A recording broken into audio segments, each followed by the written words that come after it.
Welcome back to First Rounds on Me, the podcast about dating, relationships, love, sex, and everything in between. I'm Steve, along with my co-host and First Rounds on Me founder and CEO, Joe Feminella. If you are completely new to First Rounds on Me, we're a dating app that cuts out all the small talk and encourages you to actually go on real dates so you can create a real, genuine connection in person rather than trying to through a phone screen. If you haven't downloaded Chrome yet, go to the App Store, create your profile, find yourself a date, fall in love, and make some beautiful babies. If we're not in your city yet, we're working to get there as soon as possible. If you're loving the app, please consider leaving us a rating or review on the App Store. This really helps us grow, and we love getting your feedback. If you have a From success story, we'd love to hear all about it and feature you on our social media. Today's guest is Jenn Wolfe. Jenn is a relationship expert and life coach with a master's in psychology. She helps people create a healthy relationship with themselves and with others. Jenn, welcome to the show. Thank you. Hi, Jen. Hi. So glad to be here. So I think I like to start with this new thing of like just a check-in. Yeah. How are you? Oh. In life. Today, in your current state, how are you feeling? Oh, that's a good question. I know you just got your hair done. You're looking great. I did. Thank you. Yeah. I'm good. I'm actually really good. And I mean that. It's not just like, I'm good. How are you? You know what I mean? Yeah. Like I'm really good. I'm feeling grounded. I'm feeling super open to what is coming my way. And I also simultaneously I'm not attached to that either. So I feel like that's a good place to be. Sounds like and it, that's yeah. career too. And also my family, I have 2 boys, husband, got the home, got so many animals, a zoo basically. So we're good. That's awesome. Yeah, I'm really excited to pick your brain because Hen and I are in the beginning of our journey. Yeah. And you and Jeff look like, you have the beautiful family. So Thank you. just curious how we can get there. Yeah, I love it. It's my favorite thing to talk about. So. Well, yeah, I want to start there, and it's going to be a loaded question, right? Because I want to talk about how you got into this coaching and how you started doing work on yourself, right? Because according to you, you kind of had, I'll put the air quotes, you had it all figured out. You were on this path of doing things the right way, right? Mm-hmm. School, career, family, and then you kind of got to a point where you didn't feel fulfilled, right? Is that a decent summary? It's a really good summary. Okay. Yeah. So hit us with that. Yeah. And there's drama like involved, intertwined in that, like a lot of drama, a lot of intense relationship issues. So basically I feel like for the first of all, my husband and I met, we had like a whirlwind relationship, and I never believed like when you know kind of thing. But that's honestly how it felt. We were both engaged previously and broke those engagements off because we just felt like there was something missing, couldn't put our finger on it. And then met each other, and it was intense. It was very passionate. And it was quick, and we were kind of like just wanting to be married, wanting to start our life. And I feel like we both actually were a lot clearer on what we wanted because of what we had been through, because of the relationships and all the stuff we'd been through. So we did get married really quickly. And I feel like I became the wife that I thought I was supposed to be. Like, and honestly, like a little bit like Stepford, robotic, just kind of like, oh, what should I be? And I just, and I was, young and didn't really have an understanding of what marriage was or whatever. I was just kind of trying to go on what I thought it should be. So I was doing what I thought I should do and losing my authentic self, like as I was doing that. And meanwhile, my husband was also just starting his career and being a stuntman and getting his big breaks. And it was really passionate and really fiery. And then we just hit a wall after year 1 of our marriage, and things completely fell apart. And he took off to Canada to do a movie, and I stayed in LA, and it was just one of those rock bottom moments of, oh, are we going to make it? Like, what's happening? It fell apart so quickly. And it was an awakening moment. A lot of the people in my life that I work with are in a crisis of some kind, where they're like faced with this awakening moment of, okay, things have to change and they're not going to continue the way that they were. So for me, I realized that I had lost so much of myself, and I had to reevaluate what it is that I wanted, because there was more that I wanted than just being a wife and being at home. And that's what I thought I was supposed to do, but I had left out this really big part of myself, which was the part that wanted to help others or that fell in love with psychology when I was actually trying to be an actress. I was like, I love studying and understanding how I can access these emotions. And also, why can't I access some of these emotions? And why can't I do that in my relationship? And I'm leaving so many parts of myself, my true self, out. So that was really the awakening moment for me to go back into graduate school at that point and get my master's in psychology. And I still didn't know what I wanted to do with that, but I just knew that I was on the right track and that I was actually including that part of me in my life now. And it changed so much for my relationship. That is so awesome and so open and deep. And when you were saying all that, it was like I told you, like Hannah and I are, we're just getting married, and we're starting to have those boundaries and communication, right, and figure out how to make each other happy. And I think we do a really good job of it. But one thing you said was like thinking that you were going to play this Stepford housewife, and like that's what you were supposed to do, right? And I think in my life with Hannah, that's kind of one of the main areas that we fight, in that she thinks that she's supposed to cook for me and clean for me because I'm like what Jeff was in the height of my career, right? I'm doing all this stuff, I'm busy, so she wants to like cater to my life, right? And I'm like, that's great that you want to do that, but we're creating like a subconscious imbalance in our relationship. And when you bring up that you don't feel like I treat you as an equal, maybe subconsciously I don't, because you're catering to my life, which I actually don't want. Yeah. I actually want you to like live your life. And then, obviously when it's appropriate and when we can help each other out, that's great. But catering to like my needs and my wants too much, I actually don't like it. And like finding that communication and boundaries like so healthy. So good. That is so good that you're even aware of that right now, because you're right. It's I don't even know if it's not always conscious, even with the manner. It's just also it's what we were conditioned, a lot of us, right? And even growing up and seeing, the way that maybe or having these like implicit messages about how we're supposed to be a wife and what we're supposed to do, and or if someone is at the height of their career or the man's at the height of their career, and just that ultimate like sacrifice that we kind of fall into sometime if you're not fully conscious, exactly what you're saying. And then there's resentment regardless on both sides, actually. Oh yeah. Yeah. I even bring up like the word jealousy sometimes, but not like, I'm not like, you're jealous of me. I'm like, hey, you're mad that I didn't say thank you for the dinner, but obviously I'm so appreciative and I'm thankful for it. But because that's the highlight of your day, is making me that dinner. And to me, it's like, I'm so busy and I'm not giving you that full appreciation of it.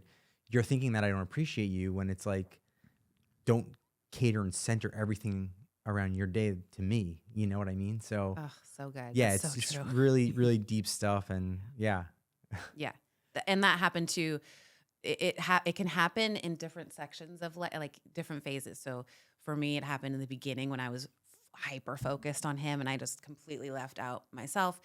And then it also happened again when we had babies, and I was super, what you just explained, that was me all the time, where he was off on a movie set, like doing these exciting things. And I was literally cleaning up baby, like puke all day. And I was like, at one point I was just crying on my, on the floor, like, oh my God, this is so hard. Right. Right. And that was a phase, and like, it was a necessary one, and that I chose to do that. But there was so much of that dynamic that needed to be addressed. Yeah. And I think that's kind of, I'm sure that that's how you guys got over that hurdle. And that's how we're starting off on such a good, base, is that communication, right? I think every fight you have is just another layer of security that shows like, hey, you can communicate to get through this fight. And going forward, you're going to have better tools to figure out how to help each other in that situation. Yeah. And I think that comes with support, right? Like, I think a man's job is to be a supporter, but that doesn't have to be monetarily or physically. It could be emotionally, where it's like, you are going to cater to these babies, right? And like, that's what a mom loves to do. How could I be there emotionally to support you and not say, hey, stop crying, like, stop bothering me, I'm on this job set, but being there to help that situation. 100%. And sometimes it's like as simple as like answering the phone when you're in the middle of something, and that like, high stress day, but showing me that you're actually going to carve out 20 minutes to listen to whatever it is I need to say at that moment. Being the priority and understanding that dynamic, no matter what is going on, it was so helpful. That supportive, masculine, like environment that we need, or that energy that we can just kind of melt into and just be like, oh, that's exactly what I need. And then you can just go on with the hard things of your day. It's so helpful. Yeah. Yeah. Amazing. I know Steve's like, all right, you guys are going off on tangents. No, this here. is great. I'm always kind of just organizing the questions based off how the conversation's going. Yeah. So I was going to save this one for later, but this is a perfect time. Can you explain, like I'm 5, because I'm a little slow sometimes, masculine versus feminine energy? And then I'm going to have some follow-up questions, potentially, unless you knock them out. Love this. Yeah, I love masculine, feminine energy. And it is really hard to sometimes explain. And I like that you said like you're 5, because it does, make it easier.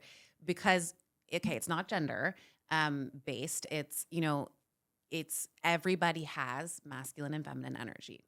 And you do have a dominant core energy. Like I'm a core feminine energy. And that's really the energy that you really resonate with most of the time. And you actually need to kind of keep returning to that. So there's the masculine energy that you can bring to the table. Like for me in my career, oftentimes I do kind of work in that masculine energy, which is exactly what we just talked about, holding space, having a goal, a mission, drive.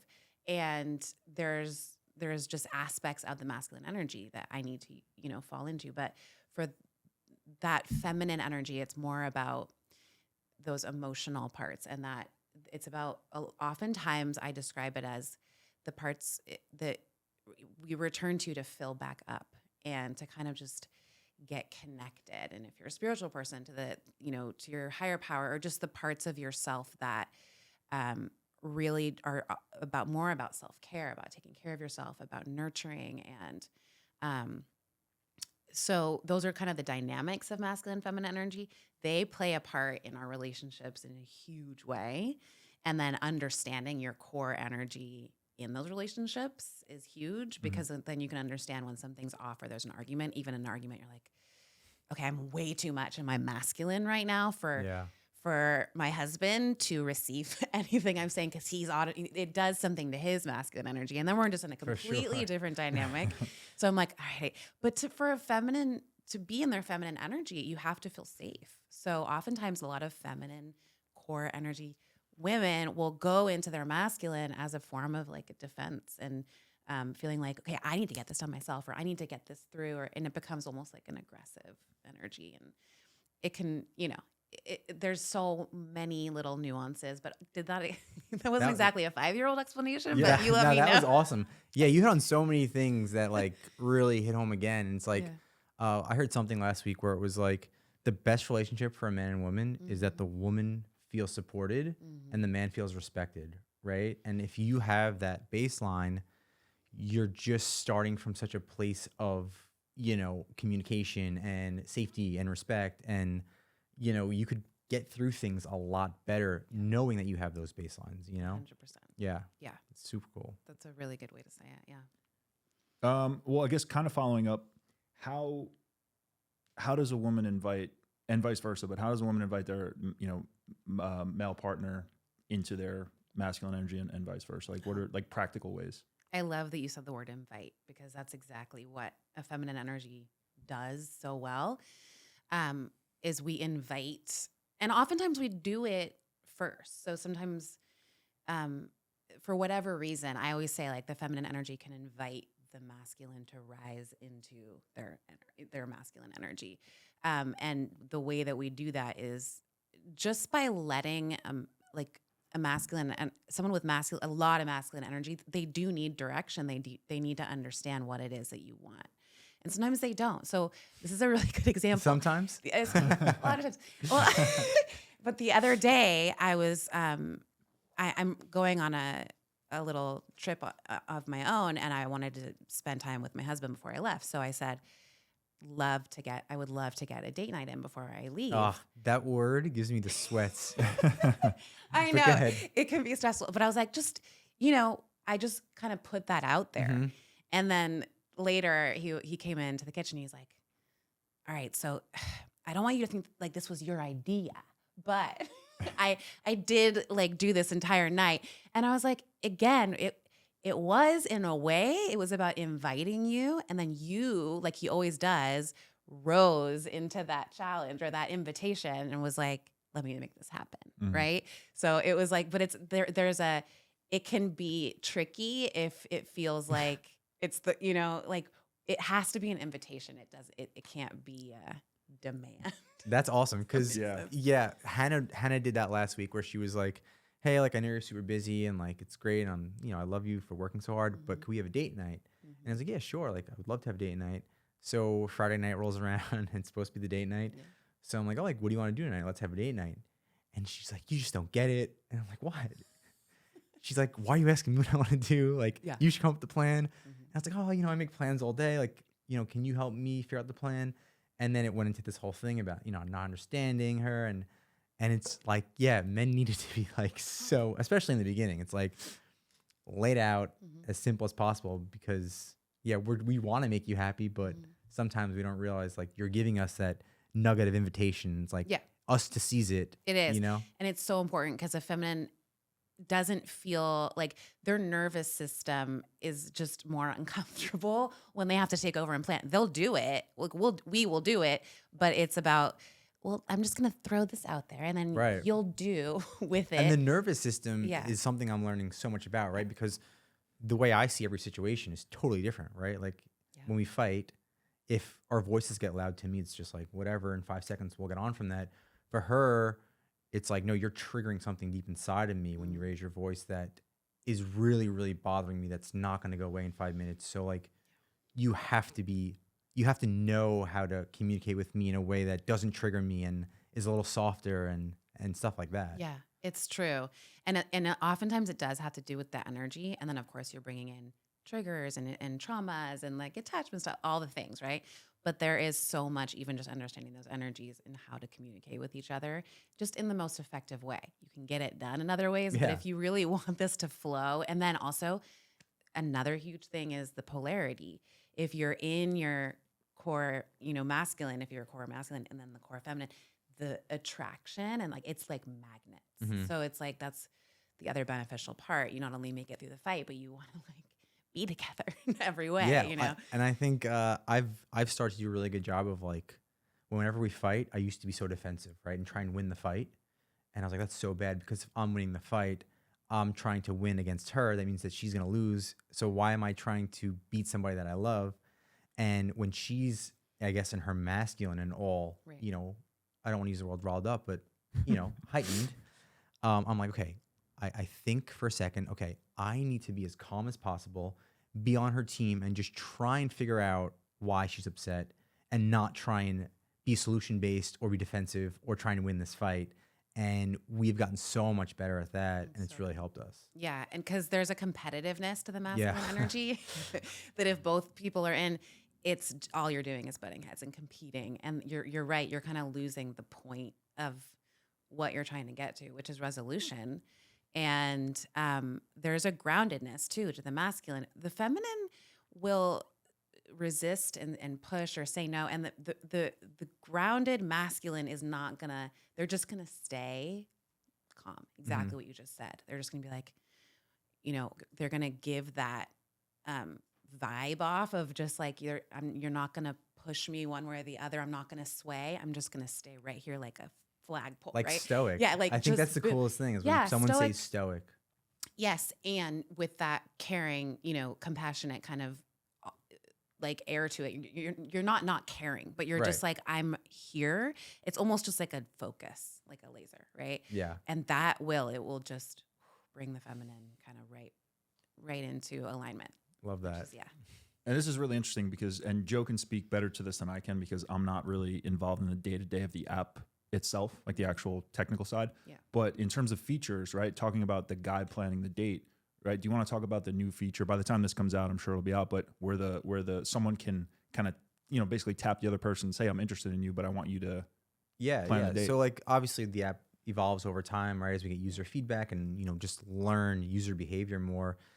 And one thing that we are going to implement is, women kind of, because the way the app works is you send someone an actual date request, right? Which our whole premise is to push people into the real world and get to see if they actually connect. And the only way to really do that is on an actual date, in our opinion. Yep. But, some women are like, yeah, I'm really interested in this guy, but I don't feel comfortable fully asking him out.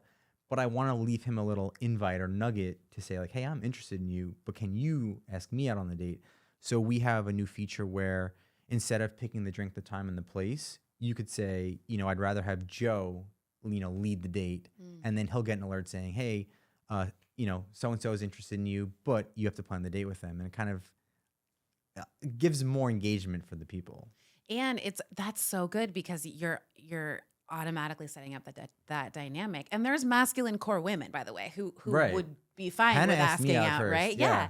Like that's absolutely that dynamic. But for the ones who aren't and who are just truly more in their feminine and they want the relationship in that dynamic, that's a great way to invite that to be set up because that's how most likely that relationship is going to thrive. Yeah, and I guess like this is a good segue into like you coaching other people and the dating world itself, because in today's world we're in a like rejection mindset, right? Especially with dating apps, and we have an abundance and overload of options, right? Which is making our rejection mindset heightened, right? Mm-hmm. So Tinder has about 10 million daily active users, right? So on average, you get 140 options, right? Wow. So because you have so many options, you're looking for reasons to reject somebody before you're looking for reasons to accept them, which is really bad in my opinion. And it's leading to this weird time in the world where more people are trying to date but are single. And because there's so many options, we're looking for the next best thing, right? And we're not putting a value and intention and treating people online as if we would see them in real life as an actual person. They're just a number on an app. Wow. So when you talk to these people about coaching and dating, like how do you help them with like rejection and not taking it personal?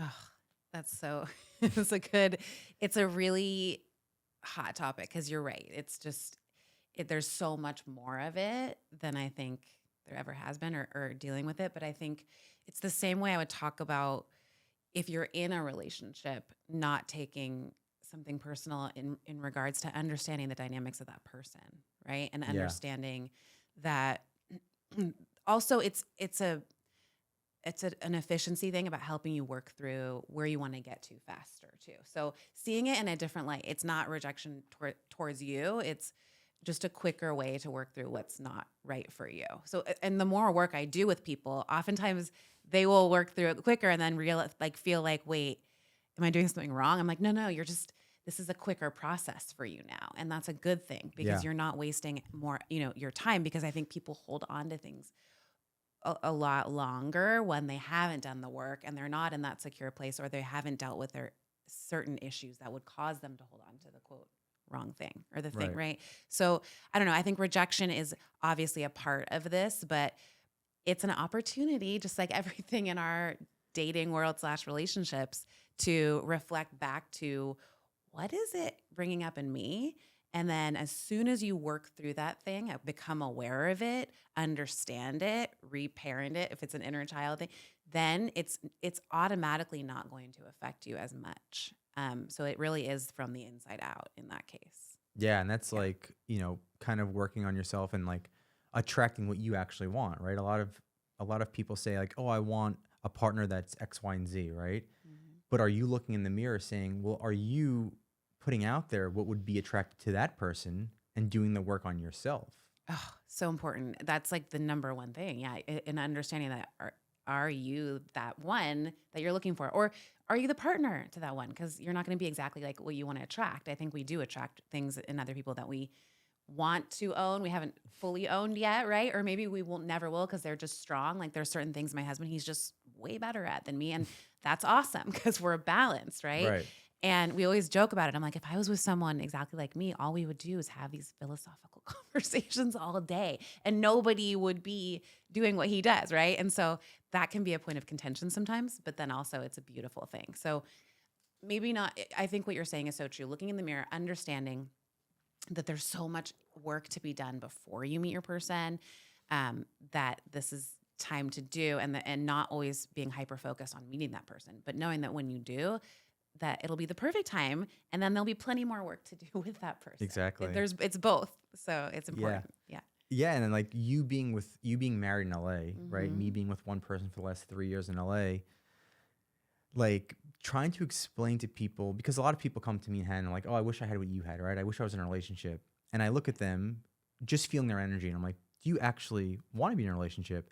And they'll kind of look at me and be like, well, I want to be with someone who kind of leaves me alone and like who kind of gives me my space. And I'm just like, well, it seems to me that you're not actually ready to be in a relationship. So you shouldn't be upset that no one's coming to approach you for a relationship because you're not giving off that vibe.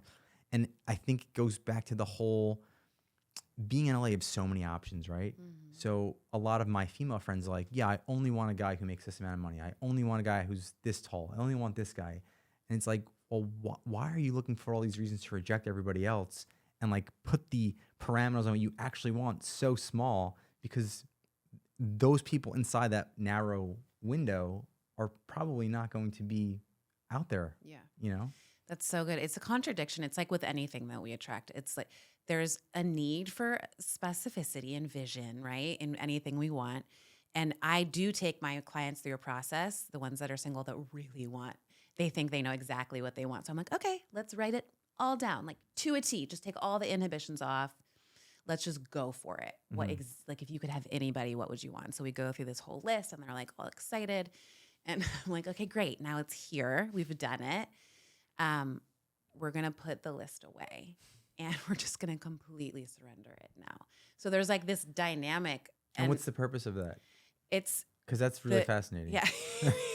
It's exactly what you just said, which is you can own that you want these specific things, right? But you have to also own that we all have different parts of ourselves and that we have to trust that the best, highest version of ourself is going to be attracting our person. If you want that best, highest relationship, which I think there's different versions of relationships we can have. But if you really want that like relationship, that ideal relationship that you, that they're saying they want, right? Which usually that's what the list includes. It's like their best. Then you have to trust that it's going to, if you surrender and let go, there is a part of you that opens up to things you might not have opened up to if you were 100%. holding on to that list. So it's like both are really important. And I do feel like it totally feels contradictory, but it works every time. It worked. Yeah, no, I think that's great. And I think what you said about the list, which really stuck with me, is you should start, right? Things 1, 2, and 3 are, okay, are you attracted to that person? How do they treat you? And, you know, do you genuinely connect when you're with that person, right? Mm-hmm. So if you have those 3 things, then after that, you can start to figure out, okay, like let me give this relationship or this person a chance. And then as it goes down to date 3, 4, 5, 6, you can get a little more picky and feel it out. But there's probably so many people that you're attracted to that respect you. And that when you're with them, you're like connected and you don't have to be like, oh, this person's so attractive. They're treating me so nice. I'm having a great time with them, but they're not 6'5". So, you know, they're out, you know, because it's not a good baseline. It's not, and I know that's a huge one. I just saw a post on that. I think it was Matthew Hesse, how he talked about like, stop putting a height on the person you want or doing those things. Don't stop doing it because, and honestly, doing the list and putting it on the list and then letting it go is kind of a process where you do let that go because those things they're not the most important. They're not. I understand. Like you have to be attracted to the person you're with. I get that. But attraction is there, right? Like but that's one of the top 3. There without the things that you're holding on to so tightly. Right. And the more important things can be there, right? And also, I believe one of the most important parts about relationships is growth mindset. So someone can also potentially, and I know it's based on potential, but if they have this growth mindset, then you're also dealing with someone that is going to evolve and change while you're with them in ways that maybe they're not when you first meet them. So that openness and surrender and just kind of going with that, with the flow is important with the process. Yeah. Yeah. So going off that in terms of helping people with rejection, right? And then getting rid of all these things we think we want. I know you like that Rumi quote. That's, you know, whatever you're seeking is seeking you, right? Do you feel like that comes into play more once you let go of all these things? Absolutely. And I think it's understanding that you might not be fully aware of what you're seeking. Does that make sense? Yeah. It's about understanding that there's parts of us that are attracted to things that we don't fully understand because we haven't fully grown and evolved into that part of ourselves, or we haven't fully healed a part of ourselves that needs that thing or that wants, that's attracted to that thing. So it's more complicated than we can just, okay, what I'm seeking is seeking me, and I know exactly what that thing is. It's no, but what I need and want and will ultimately am asking for is also doing that for me, because I do believe in that right fit. It's not about one person, but it's about that right healthy fit. Sure. Which I guess it is one person. Yeah. For me, but no, that that makes sense. I remember like my parents had still do like perfect marriage, right? Love each other, adore each other. And I was like, oh, if I want that, and if I fight with somebody, then that means they're not my person, right? Which you grow up so much when you're with somebody that you actually love, and you learn like, well, no, that's not true, because my parents probably fought, but I just didn't see it. They probably did a great job of hiding it from me when I was a kid, right? But because I'm with somebody and we're having a tough time, I shouldn't just run and abandon and leave them. I should be like, okay, why are we fighting? Can we fix it? Yeah. And then, if we have kids, just make them see us always loving each other and kind of as much as possible hiding the fighting from them. And that's probably what happened to me. And it wasn't this like false love that I was used to. Yeah, I mean, we're the same way. I grew up with parents that fought all the time. And I didn't want that for my kids. But then I also want them to see that, I mean, we're probably a lot like your parents for them. Like, I don't really think they've ever seen us really fight. Right. But we do. And we fight intensely and passionately because we're trying to work through stuff. And so part of me does want them to see that, because it is part of a healthy relationship. Yeah. How you fight is different for everybody. I don't judge that, because I feel like what one person would think is the worst thing ever is just normal for them, right? And me and Jeff can really, like, we are fighters, okay? Which is good. It's passionate. It's like, and we're fine with it because we know this is how we fight, but we also know this is what gets us to resolution. So yeah, they don't need to see all the details of that, but I do want them to know, and I, like anybody, that fighting is a part of it, because you're fighting for something. You're fighting for a resolution. You're fighting for growth and evolving and all of that together. That's hard work. And it's going to take some fight. Yeah. And I think so Hannah and I broke up a few times when we first got together. It was like during the pandemic, and it was a tough time for everybody.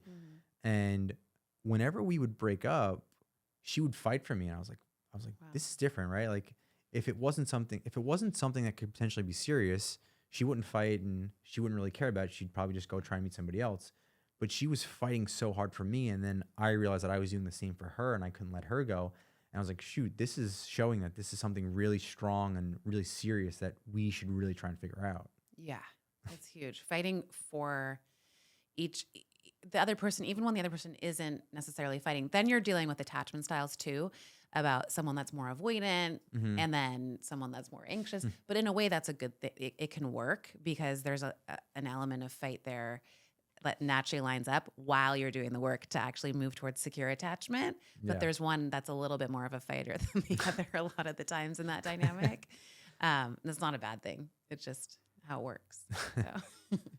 So. Can you talk about like what exactly a fully secure person looks like? Do they exist? Yeah, I don't know. Is it a unicorn? I have no idea.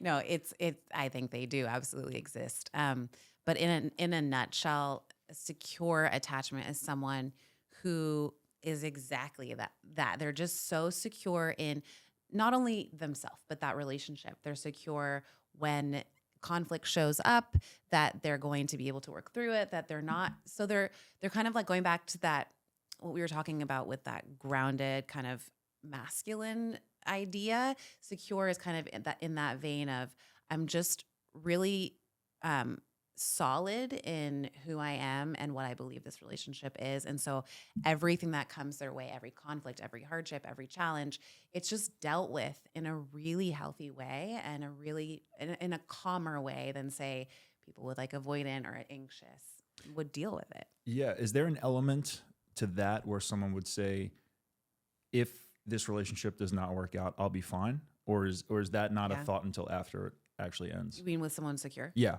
Yeah, that's another part. They're not attached to it in a dysfunctional way. So they know that if this, exactly what you just said, if the relationship doesn't work, that it's okay. I'm going to be okay because I'm secure. So it's in who healthy I to am. think that during the relationship, but not like top of mind, but like Just that. that you know that it's an understanding, and Okay. it creates like a healthy energy for that person, because there can be a repelling energy for someone that has anxious attachment that is constantly worried that this isn't going to work, and if it doesn't, I'm going to die, or whatever the feeling might be. Right? It really is that intense. It's like, and it can happen from like early on in the dates, which oftentimes pushes away that relationship because there's this desperation, clinginess to it.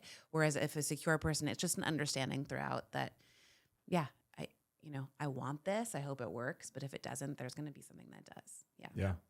I actually heard something earlier today about security and something like a man who's fully secure. Mm-hmm. And they were saying that a man who's fully secure will actually be vulnerable because he's so confident in what he's opening up to. And then if you take advantage of that vulnerability, he's going to, make you pay for it. So it's like, yeah, I'm open. I'm so confident and secure that I will be vulnerable. Yeah. But then if you come take advantage of that vulnerability, I'm already prepared to make you pay for that. Well, and have boundaries and understand like what he's worth. Right. And yeah. Yeah. And I guess it wasn't even so much as like being in a relationship. It was maybe more so like with other men, right? Yeah, Where okay, it's like, yeah. say you have a friend, it's like, hey, I'm going to be my true self. Like, I'm not going to have any walls up with you. And I'm going to show you my vulnerabilities because I'm secure in them. But then if you try and take advantage of me being vulnerable with you, I'm prepared to like make you pay for it. Yeah. Wow. Yeah. I wonder what interested in the context of that, because I almost feel like if it's like a revenge thing, like, Yeah. What is do you that mean, even make you pay? Yeah, like, but on it, yeah, but like, is that even being secure? Like, I feel like if you're truly like secure and mature, it's like just move on instead of like trying to like stew on whatever. I don't know. Maybe there's moving no on. context. Maybe moving on is making you pay for it. Like, you don't get just cutting you access to out. me Yeah, like you're just cut anymore. out. Like Yeah. you're That's what came to mind when you said that. I was like, oh, if it's healthy boundaries, or if it's like, oh, you don't get access to that, my vulnerabilities, if that's how you're going to treat them, that is a secure move. yeah. But yeah, making you pay, Right? depending Yeah, I where don't know you if go it's like with some that. crazy revenge ploy or Killing. whatever. And it can go into avoidant if you're like, you're immediately out and cut off. And avoidants are really intense with their defense mechanisms. And it can, and so normally it's an anxious and an avoidant together. And so that dynamic is like, it can be so torturous because there's the avoidant who's like, I'm out, which by the way, this was me and my husband those first years, which we are now more secure. But it was like his thing was to just cut out and go. And there would be such an intense absence, and then my anxiety would highly. What do you mean by cut out and go? Well, he literally did that. So after the first year, when we hit that wall, his coping mechanism, his defense mechanism, and his attachment style was he got a movie. He's going to Canada for 3 months, and that was it for him. Like that was in his mind, that the marriage was over, the relationship was over. It was that intense, and it made zero logical sense because we were not in that extreme of a place. But that's how being on the other side of an avoidant attached person, especially when he had a lot of trauma as a child. So this is where attachment styles like form. So someone that's secure had most likely caregivers that just were able to show them that this relationships are safe. They're going to fill your needs. You can be whoever you want. You're going to be loved unconditionally. You can show up fully as yourself. So they're going to take that into a relationship later and expect the same. Right. And that's how that shows up as a secure person. And an avoidant is more someone who had a very they actually just didn't have a caregiver that showed up for them really at all. Getting their needs met, emotionally supporting them on any level. They had to learn how to withdraw because the relationship was not safe. And some of them, could have been very abusive. And so you're talking about situations where they had to withdraw. They took care of their own needs dysfunctionally because they're small children at that point. So they learn how to soothe themselves. And sometimes, later that can lead to what is addictions as adults and all of that. So, and that's a way of avoiding as well. Just, I'm going to avoid the relationship. I'm going to avoid my feelings. I'm going to avoid the problems. And I'm just going to cut and run and then start a new relationship or just do something that distracts me. That's how that plays out. So that's what happened in our marriage. My response to that was extreme anxiety because I was super anxious and attached, and I fought for it, kind of like what Mm-hmm. you were saying with Hannah. Like I was fighting, but I was hitting a steel wall at that point. And so I eventually got myself to a place where I got to secure, where I was like, nope, I'm not going to chase this, or I'm not going to convince him to be with me or to work through this because I know it's workable. But I'm now going to go and kind of focus on my own path and what am I going to do with my life and how do I want to show up and do the work that Yeah. the inner work. And he came to the same conclusion after about 3 months, and he came back, and that was when we both decided, okay, let's both work towards becoming secure, attached people. That means working through all of our trauma and all of our stuff and together. And Wow. it was Growth mindset. growth mindset. It was also understanding that all of the things we're doing have a why behind them. And it's not, that's another thing about today, a lot of intense judgment early on, or just like deciding that this is how the person is. And so forget it. So a lot of my clients, I'm like, no, we can, this is workable. And it's actually an opportunity to work on it. Yeah. So if both people are willing to do that, that's a beautiful thing.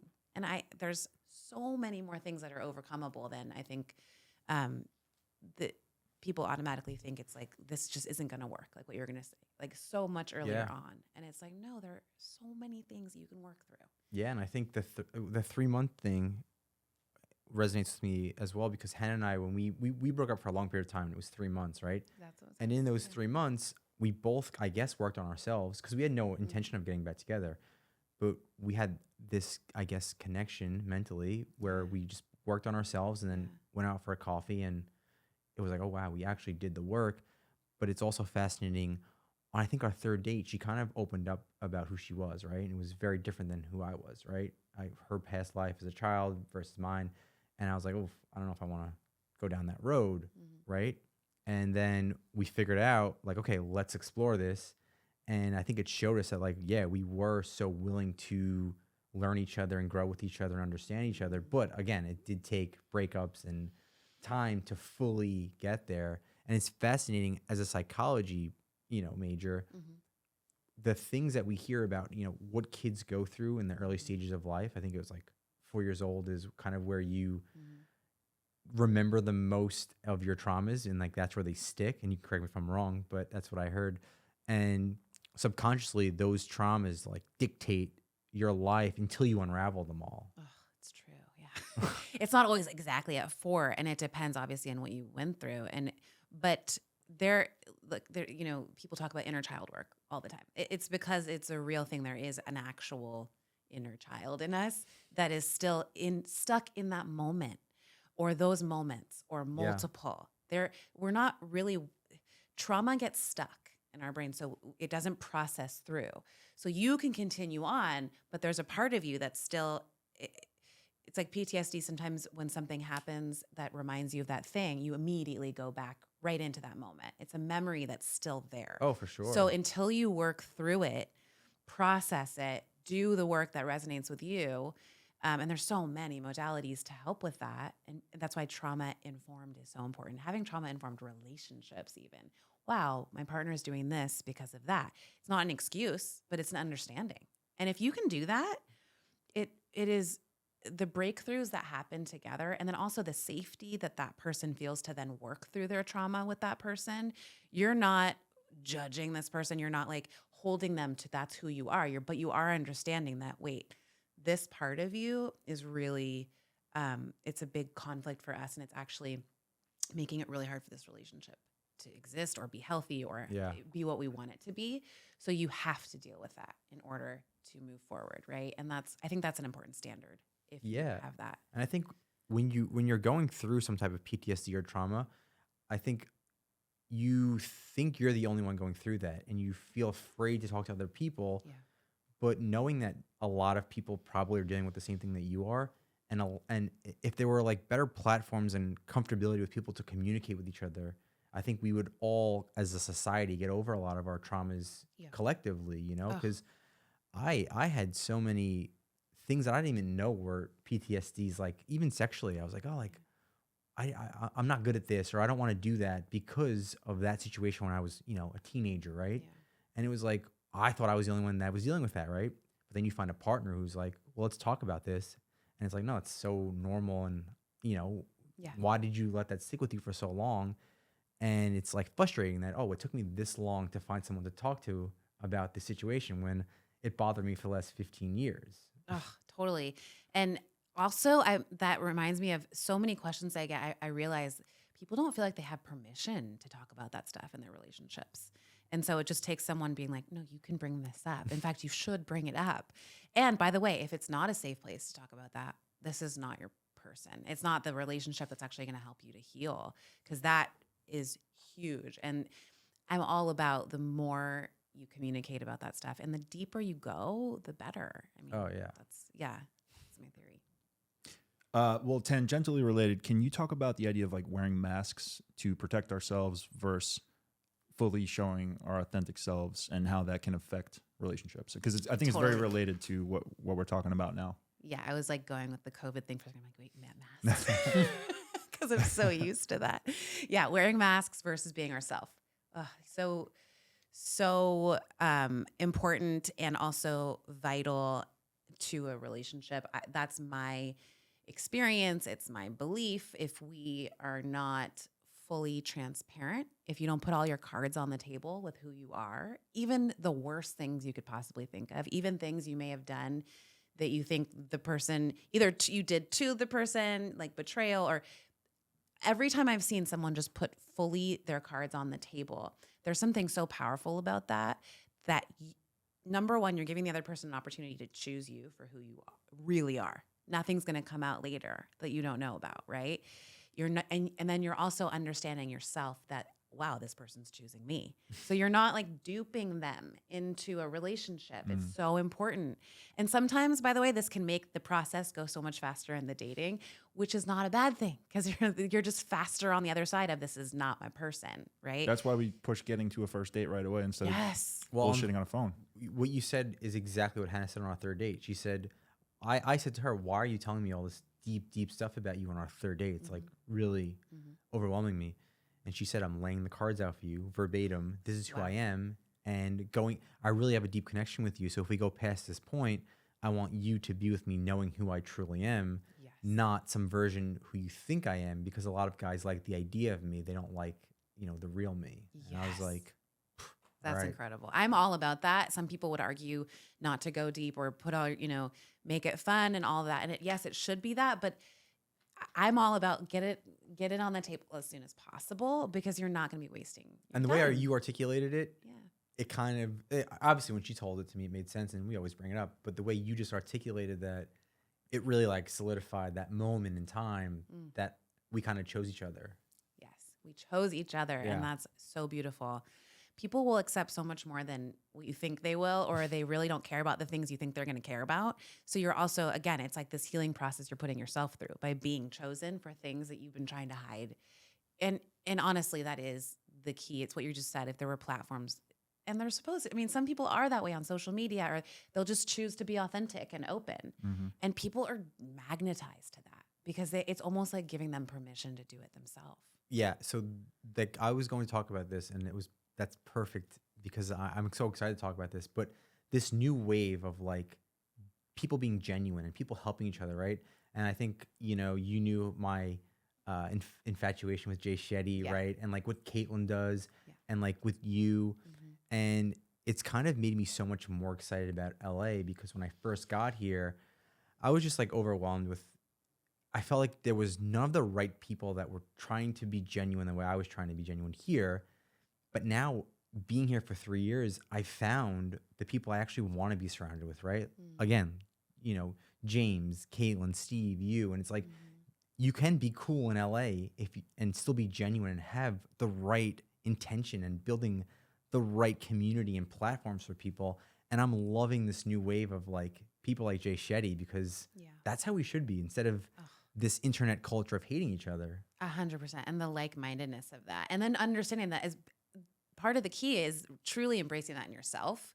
And then understanding that, okay, all of a sudden they're just going to start to be magnetized to you, into your like sphere wherever you are. And because we just recently met each other, but it's like, the people that also want to be that way. Yeah. And we want more of that. And there are so many here, So many. actually. We were talking about that today.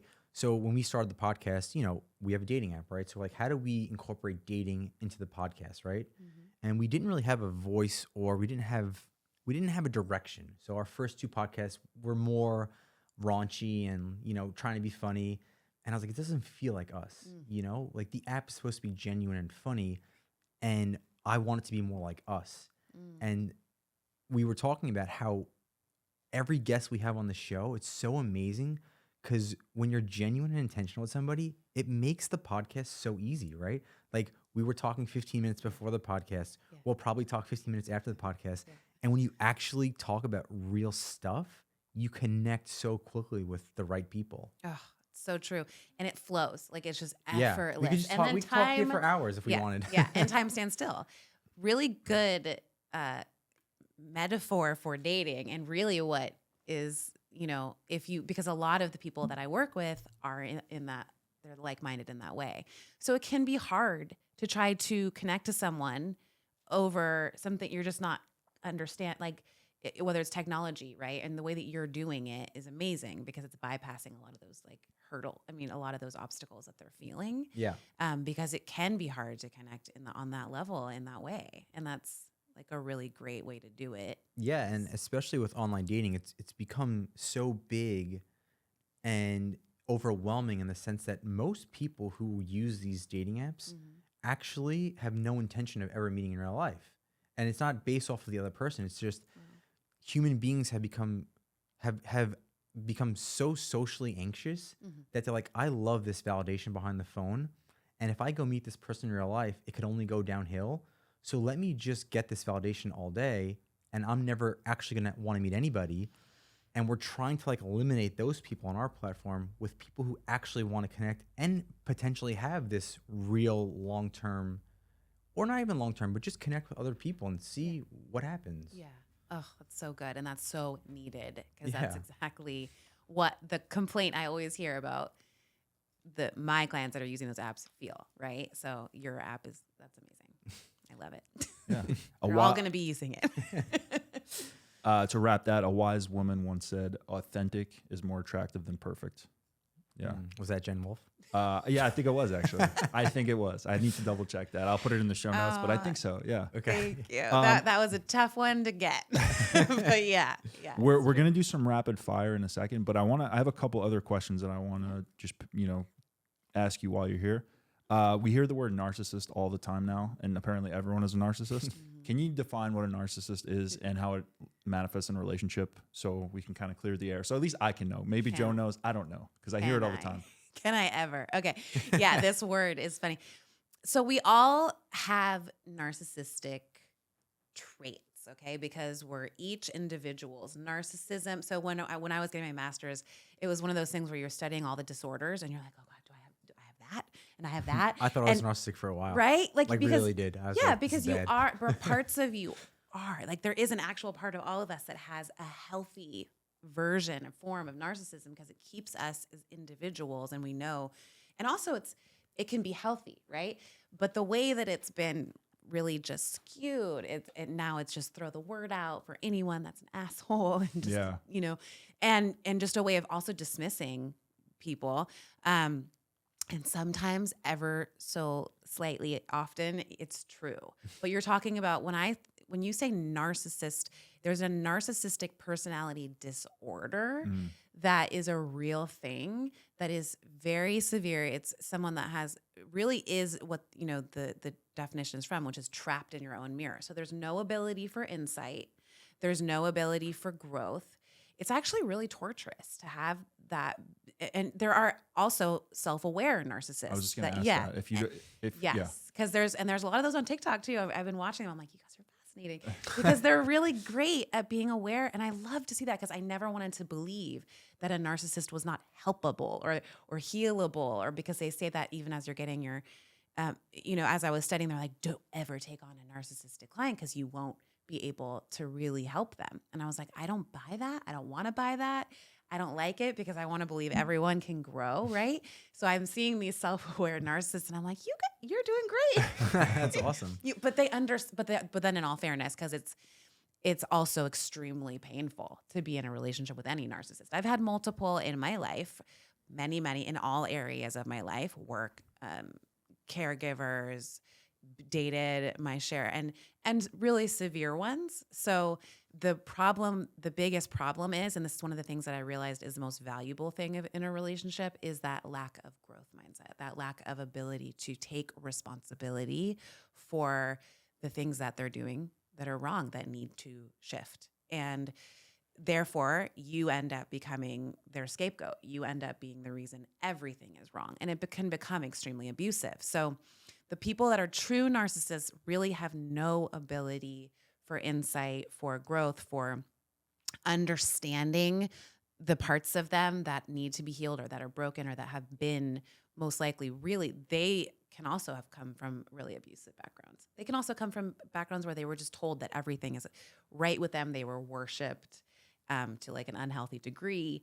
And so they just believe that, right? And we see them publicly, like they really do believe that they're God and that there's nothing wrong with them. So that's an issue because they're human and they need to understand that, like, no, there are things that and in a relationship, it is a mutual thing and both sides need to be able to take responsibility. So that's the most toxic part of being with a narcissist. But a true narcissist is different than just the traits that maybe also when we're triggered, we might get more narcissistic, right? More defensive, more like, no, I'm not in the wrong here, right? And you're just in that space, but then you can get out of it later and you can calm down and work through it, right? So there's definitely a spectrum and different degrees. I wanted to ask you, because you're hitting on so many things that Steve, we drove in the car today to work. So we just, shot the shit for a couple hours. Yeah. We were talking about human beings and growth mindset, and you kind of touched on it. And I just want to get your opinion on it, with your expertise. But, we were saying like happiness, right?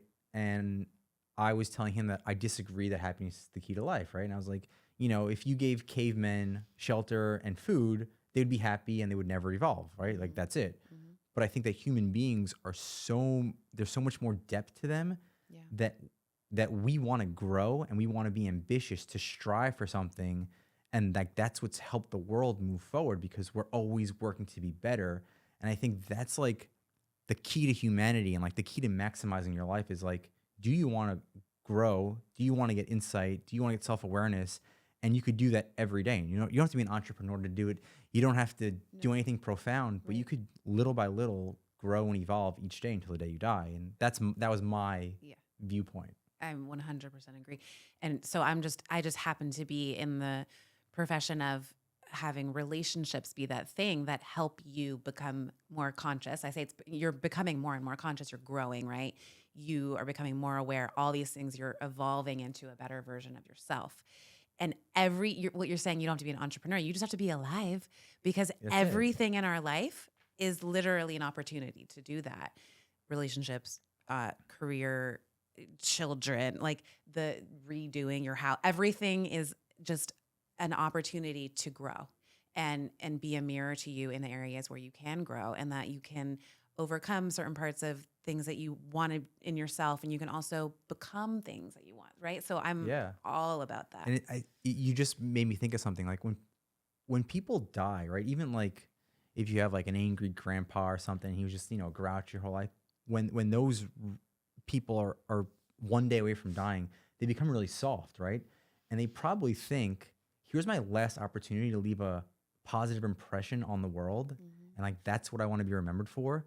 And them just being soft with the ones they love, saying, hey, like I actually love you, is them growing on the last day they died. And I think it's like ingrained in us as humans, knowing like you're gonna die, you have one last day to grow, and we actually like maybe all grow in that last day. Oh, that's so good. Yeah, that's a really good theory. And I think true, like some people, and that's another point though, if you understand that we can do that, we have that ability, and that's really what life's about. And that's also what is going to make you fulfilled or happy or bring all these different things that you're looking for, then you maybe start to do it earlier on. Whereas some people go their whole life, and a lot of them are narcissists. I don't know, maybe a narcissist on the last day will be like, oh, and there's things they can like get before they leave, right? Like it's all, I don't know. I think that's so interesting. Like, and whether you do it on your last day or you start now or whenever, you have a choice of when you want to start doing that. Yeah. Even if you get like terminal cancer and you have like a year to live, usually those people are like, shoot, I need to make some big changes in this last year with people I love. And that's huge growth. Yes. And it's not, again, another huge opportunity. Some of them are louder than others for sure. Yeah. Yeah. I got one more kind of biggie, and then we'll hit some rapid fire. So you've been married for 16 and a half years. Is that right? Okay. And you have... Actually, almost 17. Oh, boy. Wow. Okay. It's literally a month. Yeah, like a couple months away. Yeah. Okay, cool. Yeah. And you have referred to your husband as your soulmate, right? How do you define soulmate? Do you think... how do we better prepare ourselves to find a soulmate? And do you think there's like one true soulmate? So there's all sorts of names for these. Like there's twin flames and there's, soulmate and there's this and that. I've kind of referred to him as a lot of that. But the soulmate, I have a very specific understanding of that. I don't think there's one soulmate. I think there's multiple in our lifetime. And I think that they literally are the mate. And I think I even heard this described, maybe Jay said this too, but the mate to your soul, or someone that comes into your life that has something to like deeper to really teach you and to help you get to a lesson, right? So I've had a soulmate. I consider him a soulmate that I felt it was a horrible experience, but if I didn't have that experience, I would not have been able to really understand that Jeff was my person. So he was just as important to me as as other soulmates in my life. And they're not all the person that you end up with either romantically. You can have friendship soulmates, you can have, soulmates in your business. But as far as romantically, no, I think there can be multiple, and I think that they all have a purpose. And then that for me, Jeff, my husband, my purpose is to, do this life with him and to be his partner and to raising our kids together, and we're doing other things together, right? But mostly we've helped each other grow and overcome things that I don't think we could have done without each other. So I feel like that's what makes him the soulmate. That's beautiful. Yeah. Jinx. Wow. And Thanks. no, and I think it just, again, I'm learning so much from you and Jeff, but it's like, if I didn't meet Hannah and she kind of taught me all these things about relationship and love and like where I needed to evolve, maybe with the app, I would not even be close to where I am, because I wouldn't be able to have this conversation with you, right? Because I wouldn't know what I'm talking about or have any experience with it, right? Yeah. And I always tell Steve, I'm like, I'm so happy that I'm actually in a relationship doing a dating app, because if I was single, I don't know how I would act, right? Maybe if like I had a pretty girl on the podcast, I'd be attracted to her. Maybe I would try and hit on her and maybe I'd come off the wrong way. Whereas I don't have any of that, and I could just be my genuine self with every guest because I'm so secure with my, relationship. And I think that's amazing. her meeting me at that time was the right timing and was my soulmate. Yes, and it allowed for that. And I think you do make each other stronger, right? Or that's like that. And that if it is a relationship soulmate, like it's almost like a launching place where you can just go so much further because you have that to both come home to, but also launch from when you're going like, right? Yeah. Back and forth from her. I will say too, I do feel like when you meet a soulmate, there is like a recognition, and just like that person just feels a little more like curious than others, or there's something that happens where you're like, oh, who's that? Right. And you don't always know who they are or what they're like, that they're that person, but there's just a part of us. Like, it's our soul that it's like that, they're like a Steve little more. knows, I always tell the story, but on our second date, I was going to tell Hannah that I loved her because I didn't know what it was. I was like, I never said it to anybody in my adult life. And I was like, you're different. Like, this is different. Some feeling I'm having is different. And I agree with all of that. Yeah. You just knew, like you recognize. I knew almost something like was different. Yeah, totally. And that's one of the reasons why Jeff and I think did move so quickly, because there was that recognition of just, okay, this is different. Yep. And there's no words.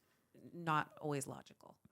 I actually think in Wedding Crashers, the toast that Rachel McAdams gives, true love is a soul's counterpoint. True love is a soul's recognition of its counterpart in the universe. Whoa. Yeah, but Yeah. was that Owen Wilson? It was Owen So Wilson's good. actual quote, but That's Rachel so McAdams, yeah.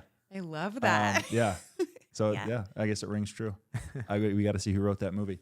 Mhm. All right, For let's do sure. some rapid fire. Okay. So this is our speed dating rapid fire hot seat interrogation. Still working on the title. Presented by. I know we didn't pick a drink, but we can shout out Erewhon. What kind of? coconut water? Oh, Erewhon coconut water. Yeah, yeah. Thank you, Erewhon. Actually, I'm So gonna take a little sip. yeah. Get ready. It's going to be a hot rapid fire. Okay. Jen, what is the best thing that happened to you today? This podcast. Thank you. I was I gonna say think she hair, will. but no, this trumped it. Wow, good. that's big. Good. We could have came to the salon and did it while you were doing your hair. That would've Okay, been next good. time. Yeah. Next time. Okay. Okay. What is the best compliment you've ever received? You helped me change my life. Yeah. Probably multiple times, right? Yeah. That's awesome. Favorite date spot? Oh, that's good. Can I be in Italy? Sure. Okay, there's a place called Il Braccio in Rome. Best carbonara ever. And just, I've been there with my husband twice. It's just the best. Love that. Okay. And it's Italy. So, That's We'll our get first. 'em to That's our sponsor the first pod. European Oh, good. plug. Love it. Favorite romantic comedy? ugh. Honestly, anything with Julia Roberts, like Notting Hill, Runaway Bride, those are Cool. just The like so classics, yeah. nostalgic to me. Yeah. What's a movie that made you cry besides those two? Oh my God. I mean, recently The Whale. Haven't seen it yet, but so intense. Yeah, it's a crier. okay. Most played song on your Spotify? Right now it's Oceans, but it's a really deep emotional one. Okay. But, yeah. Does it go like, oh, you're oceans away? No, That's but Oceans Away. and also Oh, the yeah. one I love that about song. oceans.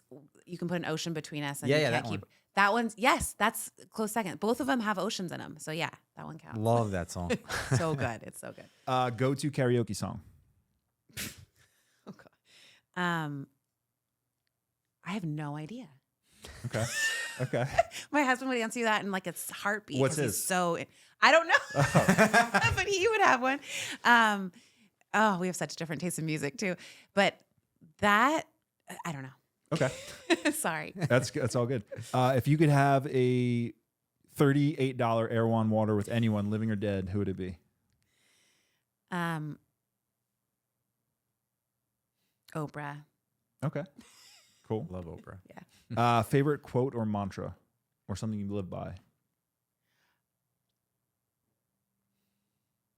I mean, I think the Rumi, what you're seeking is also seeking you is probably at the top of my list. I mean, there's so many. If you go on my Instagram, you'll see all of them. Okay. Because I'm a big mantra person. I'm gonna and steal some. quote. Yeah. Yeah. But Rumi in general is just Incredible, incredible. Everything I see by him, I'm like, oh my God, it really goes deep. Yeah. What is something that people don't know about you? I'm a twin. Oh, It's wow. not like, for some reason, so many people don't know that about me. It's twin brother. Because we're not. Twin Where's brother. he? Yeah. He's in San Diego. Wow, cool. Yeah. Cool. Yeah. What advice would you give to 18-year-old Jen? You know so much more than you think you do. It's the opposite of what Is I that kind of thought. like a trust your gut type of thing? Yeah. Or I think it's more about like when one of the most powerful moments that I had in a session with someone, I was getting a session.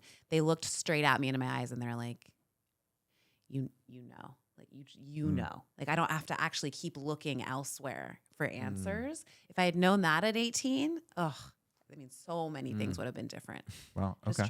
trust my gut. What is your biggest fear in life? We got two more. Okay. Biggest fear in life. Going backwards because it's the opposite of evolving. Great. Yeah. And what does love mean to you? It means it's the contradiction of accepting someone and loving someone for exactly who they are, but also being willing to grow and evolve every single day with them. Beautiful. Yeah. Joe's favorite question? Oh, yeah. Not a rapid fire necessarily, but It's my own one question rapid fire. Yeah. If you could have one law in the world, right? As One crazy, law? one law, Okay. as crazy as you want it to be, that everyone had to follow, what would it be? And I stole this from Jay Shetty. It's what we've been talking about. You have to grow. You have to grow. Okay. Keep growing Love that. from the inside out. Cool. Yeah. Anything exciting coming up? I know you're going to Africa. Is that right? Yeah. So And by the time this is out, you may be in Africa. Yeah. yeah, that's true. Well, there's going to be multiple. This Okay. is like a new thing that's starting. So one of the most powerful things I ever did with my mentor who taught me so much about life coaching, Martha Beck, she does a retreat in Africa.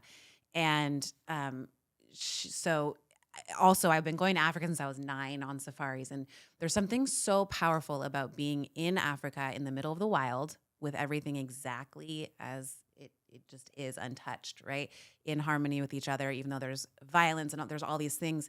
Nothing is wasteful. Everything it operates in these incredible ways. So it brings you into yourself and who kind of just melts away all the things that are not as important. And it just sets you up for this incredible launching point in your life. So wherever you're at in your life and in your relationship, this little like retreat, which is not really little, it's kind of big. It's like an 8-day full-on safari led by one of the best guides in Kenya in the world.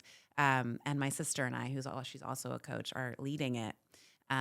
That's coming up this summer. There's going to be multiple. It's going to be a repeat thing because so that's a big retreat that we're leading. And then of course the coaching that I'm doing, the book that I'm working on, and stay tuned. Wow. So, Where in Africa is the retreat? So it's the Masai Mara. So it's in Kenya. So you have to go into Nairobi and then you take a small plane into literally into the middle. You're landing and there's a giraffe and elephants. One of our last guests was in Africa and said the same exact thing you said, that when you land in Africa, it just changes your whole life. You. It grounds you. I don't know. There's something about the land even. You're just like this, and you're just at peace, but you're also in touch with yourself in a way that you just aren't here. That's awesome. So, yeah, and also learning how to do that there helps you to do that here in your everyday life a lot better too. So cool. Yeah. Where can people find you online? I would say Instagram at Coach Jenn Wolfe, and then TikTok I've just recently joined, Nice. which is going really well. People really want to talk about attachment styles on TikTok. Yeah. Like really, and they're so interactive. And then my website, jenniferwolfeinc.com. So Beautiful. Everybody check out Coach Jenn Wolfe. You can find us on Instagram at First Rounds on Joe, at Steve Rossiter _, and most importantly at First Rounds on Me. If you've made it this far, thank you so much for watching or listening. We'll see you next time. For now, check out one of our past episodes. Thank you to Dr. Self-Tape legends and editor Joey. Appreciate you.